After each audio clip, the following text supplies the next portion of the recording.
سبيل الدموع سبيل مريح تنهدى يا صاحبي. Baik, kita akan coba membacakan beberapa kisah-kisah berhubungan dengan orang-orang yang coba istiqamah, gitu kan. Banyak sekali kisah. Yang menarik dari sebuah buku ya, judulnya Kisah-Kisah Nyata.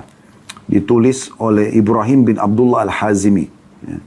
Ini tentang nabi-nabi, rasul, sahabat, tabi'in, ya, banyak kisah-kisah mereka. Nah, ini cukup banyak kisah yang disebutkan oleh beliau dalam buku ini. Ya, kalau saya tidak salah di sini ada 34 kisah. Ya. Saya coba baca. Di antaranya kisahnya adalah ada kisah ke-27 ya. Nanti mungkin saya mundur sedikit, saya akan ambil beberapa kisah ke belakang 27, ada yang 26 dan seterusnya. Ini kebetulan yang saya buka saja, yang saya coba bacain gitu kan. Judulnya, memberi 1 dirham lalu Allah memberinya 120.000 dirham. Dikatakan dari Fudail bin Iyad, rahimahullah, ini salah satu ulama tabi'in yang hidup dari tahun 105 Hijriah sampai 187 Hijriah. Fudail bin Iyad terkenal, seorang alim ulama dulu. Ia berkata, seseorang laki-laki menceritakan kepadaku bahwa ada laki-laki yang keluar membawa benang tenun. Lalu ia menjualnya seharga 1 dirham untuk memberi tepung. Jadi dia hidup dari penghasilan ya harian. Kebetulan waktu itu dia punya benang, dia jual 1 dirham. Untuk dia biaya hidup dia sama istri dan anak-anaknya. Lalu setelah menjual 1 dirham, dia melewati ada 2 orang yang sedang berkelahi, ribut, saling menjambak, ya, narik-narik rambut satu sama yang lain. Lalu orang yang punya 1 dirham ini bertanya, ada apa ini? Kenapa kalian berantem? Kenapa kalian berkelahi? Maka dikatakan kepadanya bahwa keduanya bertengkar karena uang 1 dirham, memperoleh 1 dirham. Maka tanpa lama banyak berpikir, dia langsung memberikan 1 dirham yang dia miliki itu untuk menyelesaikan perkara mereka. Lalu ia pulang ke rumahnya, mendatangi istrinya dan mengabarkan apa yang sedang terjadi. Istrinya juga salihah, bukan orang yang justru mengatakan, kenapa dikasih, saya sama anak-anak saja belum makan. Enggak. Istrinya cuma mencari barang apa lagi yang di rumah yang bisa dijual. Setelah dikasih ke suaminya, lalu laki-laki itu yang sebagai suami ini keluar lagi dan coba menjualnya. Tapi barangnya tidak juga laku. Kemudian tiba-tiba ia berpapasan dengan seorang laki-laki yang membawa ikan yang menebar bau busuk. Orang itu berkata kepadanya, orang yang sedang jadi tokoh kita ini berkata kepada orang yang bawa ikan busuk itu, engkau membawa sesuatu yang tidak laku, dan aku juga membawa sesuatu yang tidak laku. Apakah engkau mau menukar ikan ini dengan barangku ini? Ini tidak disebutkan barang apa yang dia bawa dari rumah, tapi dia ingin tukar. Padahal ini ikan busuk gitu. Maka ia pun menukarnya. Maka pulanglah laki-laki itu ke rumahnya dengan membawa ikan tersebut yang busuk. Lalu ia berkata kepada istrinya, segeralah urus atau masak ikan ini, kita sudah hampir mati kelaparan. Karena nggak ada makanan sama sekali. Maka sang istri segera mengurus ikan tersebut, lalu dibelahnya perut ikan itu, maka tiba-tiba didapat dari perut ikan itu sebuah mutiara ya, yang mengkilau, mengeluarkan warna yang terang. Wanita itu pun mengatakan, wahai suamiku, dari perut ikan ini keluar sesuatu yang lebih kecil daripada telur ayam. Ia hampir sebesar telur burung merpati. Maka suaminya pergi sambil mengatakan, perlihatkan kepadaku. Maka ia pun melihat sesuatu yang tidak pernah dilihatnya sepanjang hidupnya. Pikirannya pun melayang dan hatinya berdebar. Lalu ia berkata kepada istrinya, aku kira ini adalah mutiara. Sang istri menyaut, tahukah engkau berapa nilai mutiara ini? Suaminya mengatakan tidak. Tetapi aku mengetahui siapa yang mengerti tentang itu. Lalu ia mengambil mutiara itu dan pergi ke tempat para penjual mutiara. Ia menghampiri kawannya yang ahli di bidang mutiara. Ia mengucapkan salam kepadanya. Sang kawan pun menjawab salamnya. Selanjutnya ia mengeluarkan sesuatu sebesar telur burung tersebut. Seraya berkata, periksalah berapa nilai benda ini. Kawannya memperhatikan benda itu begitu lama. Kemudian ia berkata, aku menghargainya 40.000. Jika anda mau, uang ini aku bayarkan kontan sekarang juga kepadamu. Tapi jika jika kamu menginginkan harga lebih tinggi, pergilah kepada si fulan. Dia akan memberimu harga lebih tinggi dari aku. Maka ia pun pergi kepada orang yang ditunjuk oleh kawannya tadi, menunjukkan mutiara tadi. Kemudian orang yang kedua ini ya, terpukau dengan keelokan mutiara tersebut, lalu menawar dengan 80.000 dirham. Lalu dia mengatakan, jika engkau ingin harga yang lebih tinggi, pergilah kepada fulan, ditunjukkan orang yang ketiga. Lalu dia pun pergi, dan orang yang ketiga menawarnya dengan 120.000 dirham.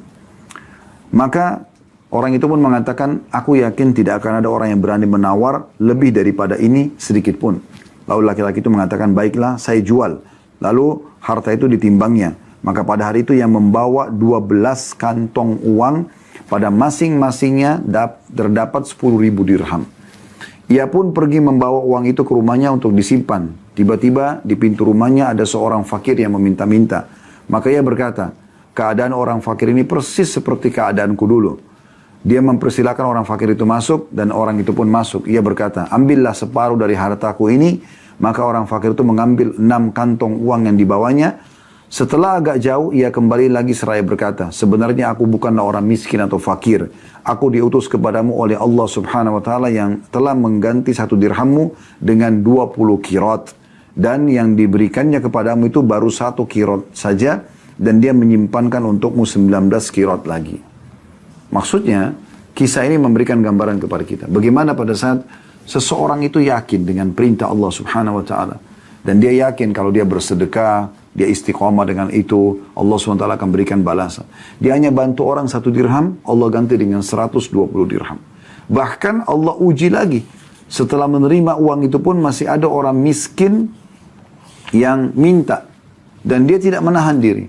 Dia masih membagi. Bahkan dia mengatakan sesungguhnya orang miskin ini telah tertimpa apa yang menimpa aku. Maka dia bagi 2 lagi harta yang dia dapatkan. Begitu mulianya hati orang seperti ini. Tapi ini tidak mungkin dirasakan kecuali oleh orang-orang yang istiqamah. Ya. Kemudian di kisah 26-nya, saya sedikit mundur. Beliau mengangkat hadis yang masyhur ini ya. Hadis ini diriwayatkan oleh Imam Muslim dan juga Imam Ahmad. Bahwasanya Nabi SAW menceritakan, ada seorang pria yang berjalan di padang pasir, tiba-tiba dia mendengar suara dari langit yang mengatakan, airilah kebun si fulan. Dia lagi jalan, dia dengar ada suara dari langit. Airilah kebun si fulan. Kemudian dia lihat ada awan yang berjalan menuju tempat tersebut. Lalu awan itu menumpahkan air hujan di sebuah area tanah yang penuh dengan batu hitam. Di sana ada sebuah aliran air yang menampung air tersebut. Pria itu terus mengikuti kemana air itu mengalir. Tiba-tiba dia melihat ada seseorang yang sedang berdiri di kebunnya sambil mendorong air itu dengan penyodoknya ke dalam kebunnya. Dia berkata, hai hamba Allah, siapa nama anda? Pemilik kebun itu menjawab, nama aku Fulan. Persis seperti nama yang didengar dari arah awan tadi. Pemilik kebun itu balik bertanya, hai hamba Allah, mengapa anda menanyakan namaku? Maka pria itu mengatakan, aku telah mendengar suara di awan yang menurunkan air ini. Suara itu mengatakan, airira kebunnya si Fulan. Dan namamu disebutkan. Apa sebenarnya yang engkau lakukan dengan kebunmu ini? Maka pemilik kebun itu mengatakan, kalau itu yang engkau tanyakan, maka ketahuilah sesungguhnya aku biasa menghitung hasil yang didapat dari kebunku ini, lalu aku sedekahkan sepertiganya. Sepertiganya lalu aku makan bersama keluargaku, dan sepertiga yang terakhir aku kembalikan lagi ke kebunku untuk jadi modal usaha. Dalam riwayat lain, aku jadikan sepertiganya sebagai sedekah untuk orang-orang miskin, peminta-minta, dan ibnu sabil atau orang yang terputus jalan. Jadi, kisahnya adalah di musim panas yang peceklik ya. Orang lagi pada kepanasan, tidak ada air hujan, ada kebun yang dihujani oleh Allah subhanahu wa ta'ala. Bahkan Allah sengaja memperdengarkan dalam hadis riwayat Muslim ini seseorang yang mendengar suara dari awan. Ya, suara para malaikat yang mengatakan, turunkan hujan di kebunnya si Fulan, disebutkan nama orang ini. Dia penasaran, diikutin sama dia suara awan tersebut. Awan itu hujan turun di sebuah wilayah yang ada batu-batu hitam dan mengalir airnya. Maka dia ikutin terus air tersebut sampai ternyata di kebun seseorang. Maka dia bertemulah dengan orang ini. Kemudian ditanyakan kepada dia, ya, kenapa kok bisa kebunnya saja yang turun hujan, gitu kan? Ada masalah apa? Ada amal apa yang dia kerjakan? Ternyata dia istiqomah selalu mengeluarkan sepertiga dari hasil pendapatan dia itu untuk sedekah. Pernahkah teman-teman kita berpikir memiliki gaji misalnya 900 ribu, 300 ribunya langsung kita keluarkan di jalan Allah subhanahu wa ta'ala. Ini butuh kekuatan iman, apalagi harus istiqomah. Tapi ternyata Allah subhanahu wa ta'ala berikan dia kelebihan yang luar biasa gitu. Ya, sampai Allah memberikan jalan keluar. Dan ini memang butuh kita praktekkan dalam hidup kita supaya kita bisa melihat secara realita di dalam kehidupan kita bagaimana Allah membalas gitu ya. Mungkin terlalu banyak kisah di sini atau cukup banyak, saya akan tutup dengan kisah ke-19. Ya, saya mundur lagi. Nanti Anda bisa miliki buku ini, cukup banyak kisah-kisah nyatanya. Yaitu meninggalkan dusta maka diterima kerja. Ini bukan kisah klasik tapi kisah sedikit modern di Eropa, beliau mengatakan.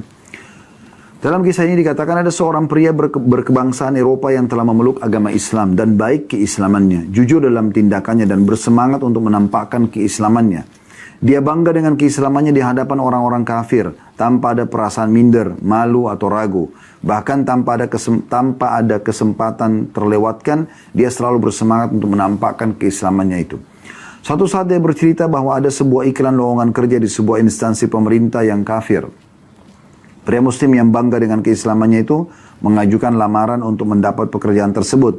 Dan dia harus melalui tes wawancara. Dan terjadilah persaingan untuk mendapatkan pekerjaan tersebut. Saat tiba gilirannya untuk tes wawancara, panitia khusus instansi itu mengatakan mengajukan beberapa pertanyaan kepadanya. Di antara pertanyaan-pertanyaan tersebut adalah, apakah Anda meminum minuman keras? Maka dia menjawab, si muslim ini, tidak.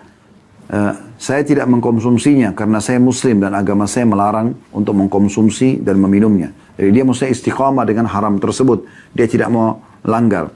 Panitia bertanya lagi, apakah Anda memiliki teman kencan atau pacar? Teman muslim ini mengatakan, atau orang muslim ini mengatakan tidak, karena agama Islam yang saya peluk telah mengharamkannya. Saya hanya berhubungan dengan istri yang telah saya nikahi sesuai dengan syariat Allah saja.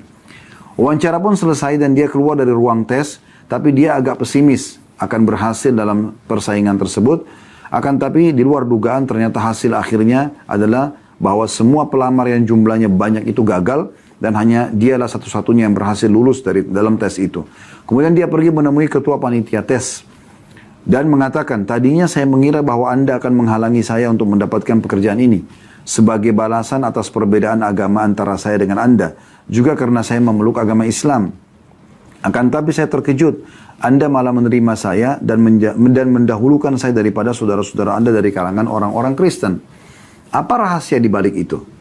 Ketua panitia menjawab, orang yang dicalonkan untuk pekerjaan ini disyaratkan harus orang yang memiliki perhatian penuh dan selalu sadar dalam setiap keadaan. Sementara orang yang mengkonsumsi minuman keras tidak mungkin bisa demikian. Maka kami mencari orang yang tidak mengkonsumsi minuman keras.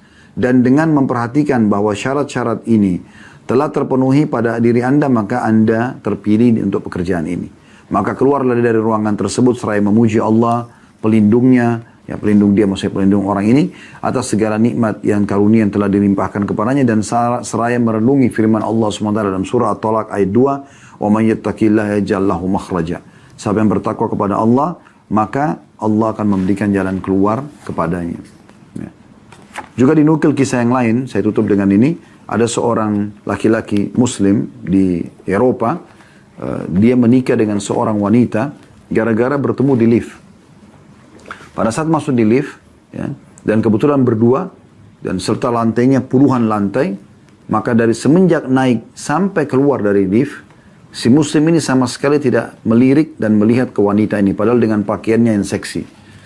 Ya, dan umumnya orang pasti akan melirik dan melihat ke orang ini. Maka perempuan ini penasaran, karena tidak satu kata pun terucapkan dari puluhan lantai yang dilewati dengan lift tersebut, bahkan tidak melihat sama sekali. Laki-laki ini menurunkan pandangannya.